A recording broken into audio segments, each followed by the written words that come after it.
Hi everyone. Our topic today is preparing the public for emergencies, this time from a psychological perspective. Our special guest today is Moran Bodas, who's a professor at Tel Aviv University. Welcome, Moran. Thank you for having me.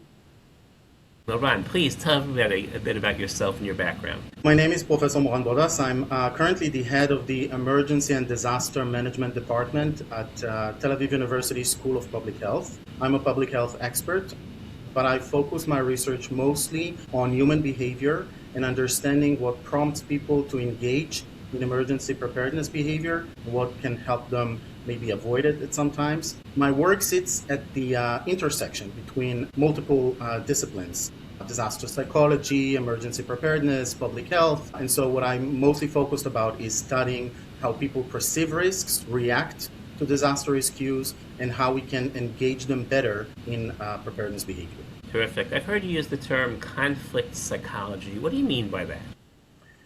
Conflict psychology looks at the determinants of human behavior during armed conflicts in particular. I'm interested in what happens when people live under continuous threat, not just acute emergencies which can happen around the world.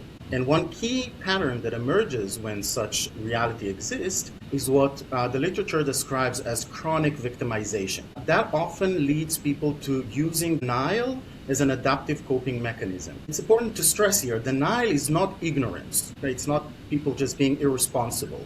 It's a psychological defense mechanism that people use to maintain their peace of mind and their well-being. So from a practical standpoint, people just keep asking themselves, is the threat real? Is it imminent? Do I have anything to do to control it? And if the answer is no, it's not imminent, or I can't do anything about it, most people will just opt for disengagement. And the result is that they don't get prepared. They don't listen, they don't act. So it's not irrational. It's just a way to survive psychologically in a long-term conflict environment. Fascinating. So to what extent is the situation on this issue different in Israel from, let's say, other developed countries? Well, basically speaking, there's not much difference. I mean, any person is afraid of dying, and this fear of death can affect and influence our psychology. What is unique to the situation here in Israel is the duration and intensity of the exposure. So in most developed countries, threat is episodic. We have pandemics come and go, disasters strike, terror attacks. They happen on occasionally. But here in Israel, threat, especially conflict, is almost ambient, right? It's always there, even when nothing is happening, like we have right now. The threat of reemergence of the conflict with Iran is always in the background. So this chronic exposure can really strengthen denial as a long-term coping mechanism, not just as a temporary reaction. Right? So Israelis are often highly capable to respond once danger is undeniable, but that can often be too late if they don't get prepared and engaged before that happens. And that actually mirrors a lot of other health behaviors. People delay action until symptoms of their illness are severe, and they don't take action to prevent illnesses from happening. So we see the same patterns emerging also for preparedness behavior for conflicts. Very, very important. So how has this played out in the recent conflict? Yeah, we saw similar patterns here in Israel with the context of the last war. People had difficulty accepting the threat until it became immediate and undeniable. We saw people stuck to their safe rooms for 24, 48 hours without the provisions to help them sustain such long period of time. Many people struggle to engage with preparedness messages early on. It's not because they don't care. It's because acknowledging the threat is really emotionally costly. So once the threat crosses a certain threshold, this is when behavior shifts very rapidly. Sometimes very effectively, but in most cases very chaotically. And so people are not well prepared to meet any such threat when it eventually happens. One of the main problems is we use fear as the main driver to get people to be engaged with preparedness behavior. And that's not sustainable. People don't like to be afraid, especially they don't like to be afraid over a prolonged period of time. Fear can be, can be overwhelming. This tells us that the problem is not motivation. It's not how people engage with the message. The problem is the message. Risk communication should focus on messages that offer empowerment, optimism, sense of self-efficacy, communality, helping people to foster a better sense of coping so that they actually do something before things happen. Okay, but sticking with the recent conflict, tell me other ways in which people did not prepare adequately and on time. You may mention one issue, maybe they didn't buy enough provisions and put them in their safe room. What else?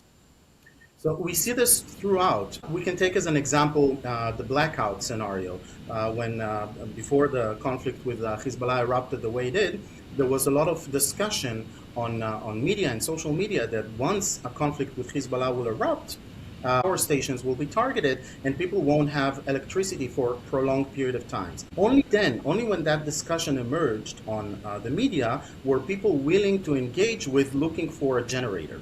So the way people are engaged with the situation is only when they feel like the threat is real and imminent. If it's not, if they don't sense that, they won't do anything even during an actual war. Yeah, but that makes sense to me. I mean, there's so many threats out there. If you prepare for everything, you can't live. We have to live also. What are you asking of us?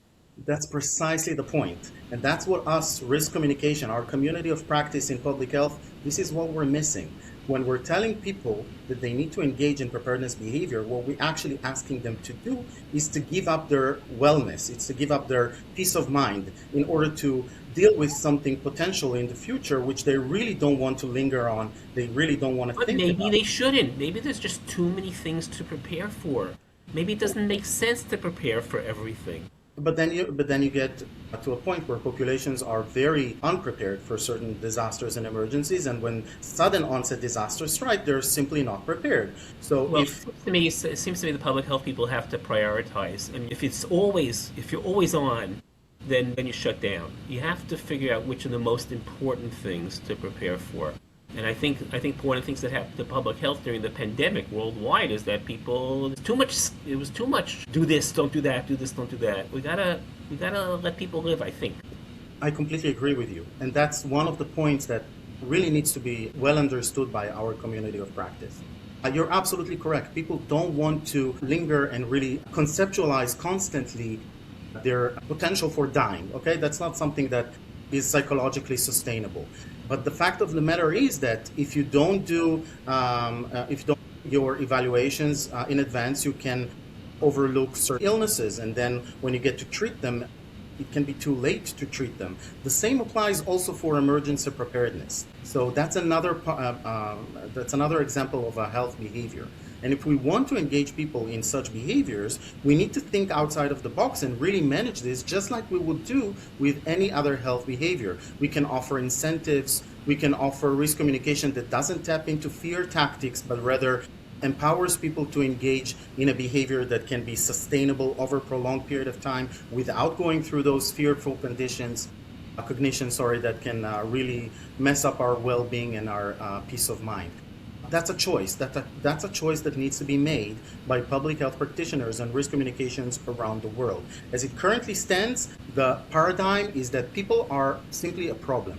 They are a herd of sheep. They don't understand what to do. They are, excuse my language, a bunch of idiots, and you just need to tell them what to do in order to survive certain threats. That's not working. It has never worked. It will never work. We need to change the way we engage the public in preparedness messages. Okay, well, thank you for sharing that, and thank you for joining us here today. Thank you for having me, Bruce.